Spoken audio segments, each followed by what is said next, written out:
I want to do a little exercise with you.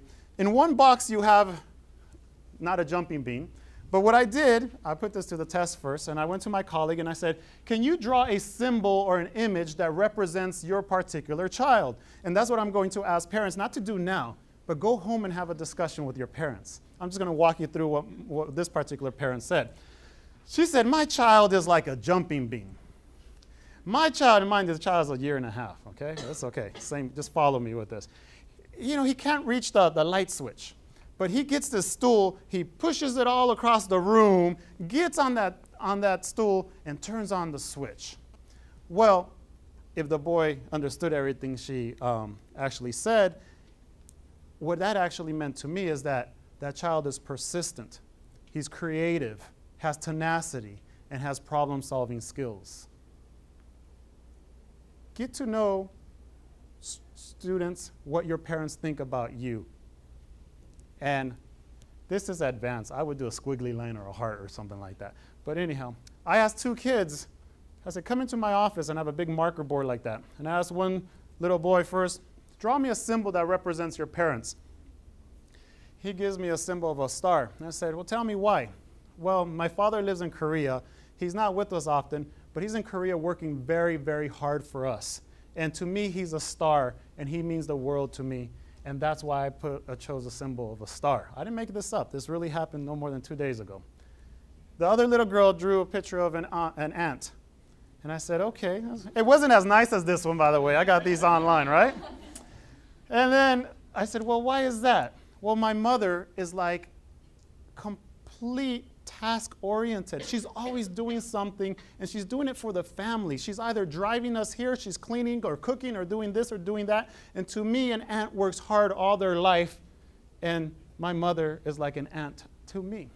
Now, maybe you're not flattered with the image of an ant, but you get what I'm saying, right? So children or students, I want you to draw an image and speak to your parents about what that image means. Okay? I want you guys to have a connection and dialogue throughout the next couple of years, because I don't want to have a conversation with both of you in my office saying, your parents want you to go to med school, but you want to be an artist? Well, you know, and my parents say, I never knew they wanted to be an artist. Well, I don't want to have that conversation. But going back to what made you feel special, I want you to now look at recently, perhaps even this year, 2 personal accomplishments. I can't think of them for you. You have 2 personal accomplishments. Maybe you learn how to ride a bike. Maybe you swam. Maybe you learn how to study more efficiently. I don't know what they are. And 2 academic accomplishments. I want you to reflect upon it. Oh, I did well in this class. I scored great on this particular essay. I don't know what they are. But see, these things don't just magically happen. So I want you to think about how they happen. I want you to write down, how did I achieve these accomplishments? Was it the bike that you practiced every day? Was it swimming? Was it studying? Figure out how you got to these accomplishments, because you're about to embark in many more accomplishments or many challenges and have many accomplishments between now and it's time for graduation. But if you don't assign a certain degree of value to it, you'll never be able to write it down in an essay or even communicate it in verbal form across the table from that particular admissions office from X university. So you need to think about how you got there. That's very important. So that's part 1 of my homework, boys and girls and parents. Can you please do that for me? Honor system, I'm not going to collect it. I just want you guys to have that conversation. Part 2, if you switch your paper over, we can actually start now. This is my friend, Mr. Happy Ecstatic. I knew it. I did it all the time. This one, I'm kind of happy because I did it. Midway, down the road kind of guy. What? We had to do this? And blowing in the wind, I just don't care. I knew it was important, but I didn't do any of it. All right? So what motivates you? I want you to think what type of motivation you have. You don't have to tell me what that motivation is, but I want you to check where you think you are in terms of motivation. It can be academically. It can be personally. Just what motivates you? What gets you going? Because you see, in college, you won't have your parents. You won't have a counselor who's dragging you into meetings like this or even calling you amongst the other 30,000 people or so. if you go to a larger college, you're on your own. You need to figure out what motivates you now early on in life. And I know it's hard. You're simply trying to get through the day and trying to get through Whitney High School, and they give us too much homework to figure out what my motivation is. Well, my motivation right now is not to fail or definitely to get an A, but there has to be a little bit more than that to what motivates you. Some of you in this room like money. Some of you like praise. I don't know. Some of you like that golden star. I don't know what it is. But figure out what it is and where you are on this scale. Grades, 4.0, 1.0. Okay, hopefully none of you are over here. Class participation. Let's leave foreign language out of this, because I don't want you, I'm over here and I have 30,000 points. Unless you really do participate for sake of wanting to participate in that class. Academic awards. I know you don't have many right now, but maybe you got a wildcat or two. It's reality. You have to go after some awards. So get used to going into the Connection Center. Get used to talking to Mary and Suzanne Campbell and Mrs. Hunter, and find out what opportunities are out there.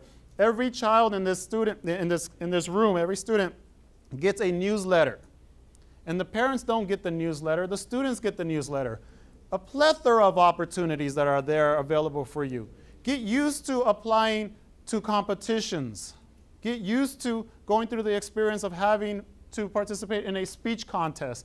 Get used to not necessarily having to win, but doing it, because you see, once you're used to it, applying to this local organization through a speech contest, through a drawing contest, a photography contest, by the time senior year gets here, you're going to become accustomed to applying to these things and hopefully making some money and helping your parents out if they're flipping the bill for college, because it's an expensive thing. Top-notch college is $40,000 to $60,000 a year. A year. And I wish I could tell you everyone's taken care of financially through the financial aid system, but on a sidebar, financial aid includes loans. So those of you who think, oh, they got financial aid, well, yeah, they'll give you a loan, 12% interest or something like that. How engaged or involved am I? Volunteerism. And yes, believe it or not, attitude matters. If you're rolling your eyes today, or when your parents talk to you, or when your counselors talk to you, I had a little girl today, I said, are you coming? I already know what you're talking about, Mr. G. Okay. That's an attitude. At least she was honest about it. I had another kid here yesterday rolling their eyes, but I think it was more because they're uncomfortable with their parents being in the same room. But attitude does manifest in your essay, in your interview, in your entire application. If you have a good attitude, it will surface. If you have a poor one, likely as well to surface. How informed are you? Oh, Mr. G, I didn't know there was a meeting today. Oh, Mr. G, I didn't know I had to meet this deadline. Oh, Mr. G, what do you mean I have to write an essay for college? You have to have some degree of information to make some choices. And I know you get a lot of information from all over the place. But when you're online and you're on Facebook, that information is coming in and you're processing it and you're remembering it. It's not that different in the real world. Remember, go after things and get the information and organize yourself. Without organization, everything will be chaotic. Now, you did the check marks. I want you to go home with your parents and say, I happen to be over here. How can you get it up a couple of categories? Develop a strategy or a plan of action. Well, participation in class. Part of my plan is raise my hand at least once every day. You see, if you don't do something different, you're going to come out with the same result. So make sure your plan has something different so we're not at the same place by the time you reach your senior year. Now, I've given you guys a lot of grown-up way of looking at things, boys and girls, and parents, I gave you a lot of information that can be overwhelming. But I just want you to keep in mind that it's better to start earlier rather than later in terms of the type of information that's out there. But let there be no mistake. Your GPA and your SATs and your ACTs and your AP scores and your subject exams, very important. That's what lets you in the ballpark. Without that, You're not even in the door. So prioritize that. But don't forget all these other things that are important, that are crucial to getting into the college of your choice. Finally, I'm going to leave you with this thought. Human ambitions are like Japanese carp. They grow proportional to the size of their environment. So get out of the walls of Whitney High School. You will be driving soon. I know that's kind of scary, but you'll be driving soon, find an internship. So I had one kid who's in this room came up to me today and say, hey, Mr. G, I heard about this thing going on at the Sheraton. I want to go do that as an internship. By the way, I need to talk to you because you're not old enough. That's what they told me. But next year, you'll be old enough to do many other things, okay? But if you stay here at Whitney High School, your experience and your growth potential is not going to expand as much as going out there and really doing something else, okay? I want to thank you very much for coming this evening. As always, my door is open to you, and you can have an appointment with me at any time.